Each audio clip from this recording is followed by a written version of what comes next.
Assalamualaikum warahmatullahi wabarakatuh. Sobat Misteri Sunyi Mencekam. Edisi cerita misteri kali ini mengisahkan seorang remaja putri yang melihat para demit berpesta di belakang kebun bambu rumahnya. Seperti apa kisah selengkapnya? Langsung saja kita simak sebuah kisah nyata misteri yang berjudul Melihat Demit Berpesta di Kebun Bambu Belakang Rumah. Setiap lewat tengah malam di kebun bambu belakang rumah, selalu ada suara gamelan dan iring-iringannya yang lain, seperti ada pertunjukan tari jaranan. Semakin larut suaranya kian keras. Alunan musiknya riuh rendah, bagaikan banyak penonton yang menyoraki para penari jaranan. Kadang juga ada suara sinden yang melantunkan tembang Jawa. Pertama kali aku mendengarnya saat di bangku SMA. Tengah malam terbangun karena kebelet buang air kecil. Saat di kamar mandi, sayup-sayup suaranya terdengar di telinga.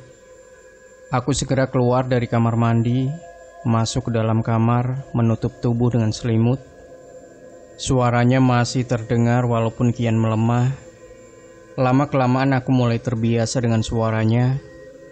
Saat mengerjakan tugas sekolah hingga larut malam dan suaranya terdengar, rasa-rasanya sudah tak ada lagi perasaan takut.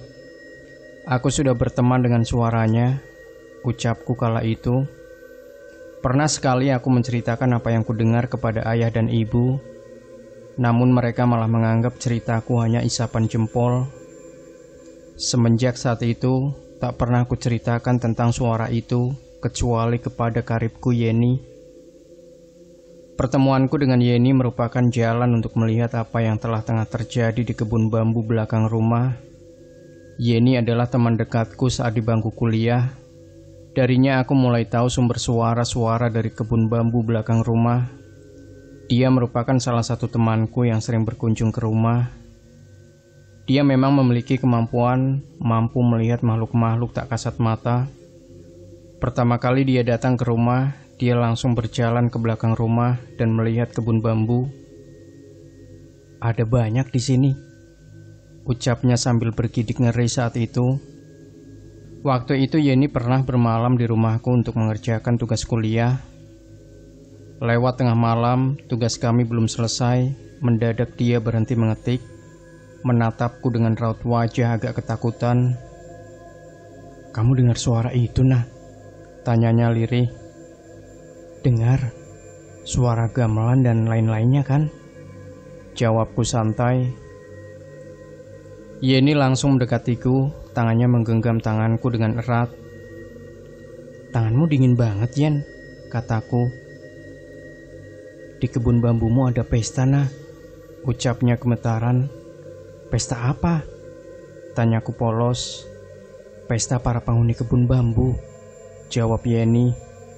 "Ah, yang benar kamu," kataku penasaran. Yeni menarik lenganku, dia meminta agar aku mengikutinya. Yeni berhenti di dapur lamaku yang jarang sekali difungsikan. Dia berdiri di dekat jendela dapur, mengintip keluar dari balik tirai. "Nah, pestanya sudah dimulai," kata Yeni sambil meminta aku mendekat. Aku berdiri di belakangnya, mengintip.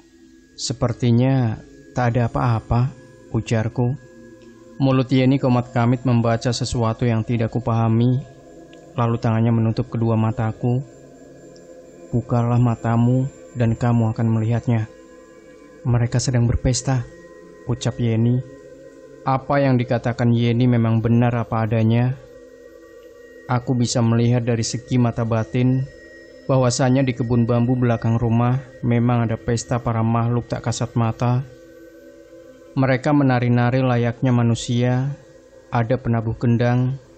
Alat-alat musiknya pun komplit. Ada gong, gangsa, gender, bonong, soron, dan selentem yang dimainkan para wiyaga dengan cara dipukul menggunakan palu. Ada sekelompok penari yang terdiri dari laki-laki dan perempuan.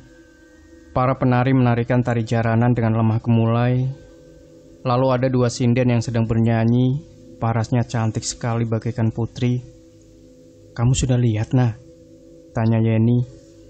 "Sudah," jawabku. "Bagaimana?"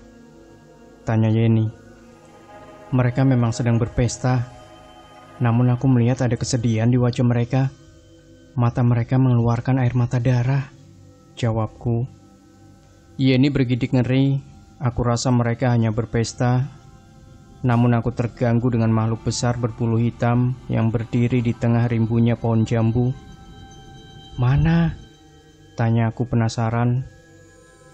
Yeni menutup kedua mataku dengan tangannya, lalu mulutnya komat kamit membaca mantra yang tidak ku mengerti. Jangan mencarinya, dia tidak suka dengan manusia, jawab Yeni.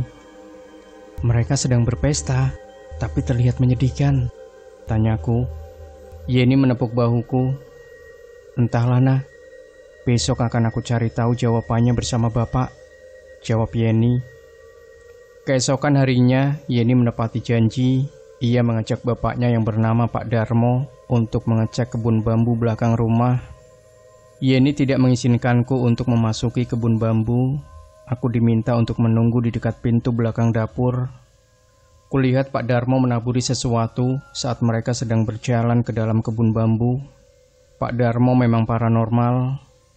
Wajar jika Yeni mampu melihat, berinteraksi dan mengusir para makhluk astral. Siang itu, untuk pertama kalinya siang bolong terasa dingin. Hawa dingin menusuk bulu kuduk sampai merinding. Kulipatkan kedua tangan di atas perut sambil menggosok-gosok. Astagfirullah, ucapku kaget. Di dalam kebun bambu, Yeni sedang kesurupan berteriak-teriak sambil menangis histeris. Kulihat tangan Pak Darmo memegangi kening Yeni, lalu membaca mantra yang tidak ku tahu sama sekali. Pak Darmo menepuk kening Yeni sebanyak 3 kali, dan Yeni kembali sadar. Kulihat Yeni agak tersengal-sengal dan kelelahan.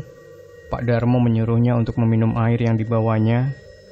Setelah itu, Pak Darmo berbincang-bincang dengan para makhluk penunggu kebun bambu. Sedangkan Yeni meninggalkan kebun bambu lebih dulu. Dia menghampiriku.